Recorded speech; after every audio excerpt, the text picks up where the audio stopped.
Et dans une des éditions précédentes, nous étions en direct de Paris avec Cédric Abba qui décryptait le discours d'Emmanuel Macron. Je vous propose de l'écouter. Que nous avons déjà entendu ce type de discours. Vous vous souvenez de Sarkozy à Cotonou qui disait que la France des émissaires de l'ombre, que la France-Afrique, c'était fini. Quand Hollande est arrivé au pouvoir en 2012, on a dit que c'est le moment de la rupture. Ensuite, Macron lui-même avait prononcé des discours avec une tonalité presque similaire à Ouagadougou il y a plus de 5 ans. Et bon, dans la pratique, on n'a pas vu. Moi, je suis personnellement très prudent parce que je pense que il y a un comportement de la diplomatie française qui lui est caractériel, qui va changer. Moi, je veux bien être convaincu dans la pratique. J'attends de juger l'évolution qui a été annoncée dans la pratique. Notre invité s'est aussi exprimé sur les moyens de la France de faire face à la concurrence d'autres pays qui veulent développer leur influence sur le continent. Voici son analyse.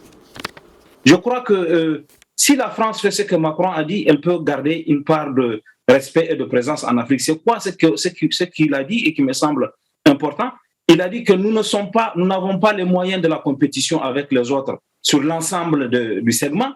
Nous allons nous en tenir à la partie où nous avons le plus de valeur ajoutée. Sur ce plan, il y a effectivement des domaines où la France a des avantages par rapport aux autres compétiteurs en Afrique. Nous avons une communauté linguistique.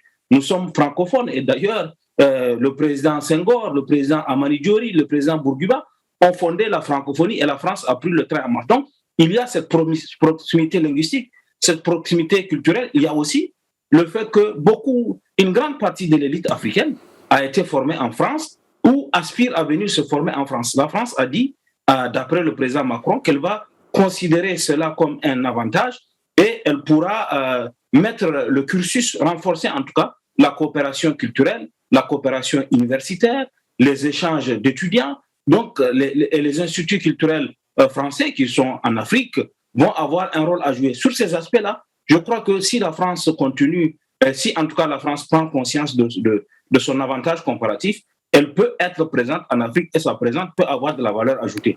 Mais si elle s'engage dans la compétition avec des pays comme la Chine, elle n'a pas les moyens de la compétition, il faut être honnête. La Chine peut mettre 55 milliards de dollars pour sa coopération avec l'Afrique. La France, que je connais, en tout cas, dans sa situation économique d'aujourd'hui, ne peut pas avoir les moyens de cette compétition-là.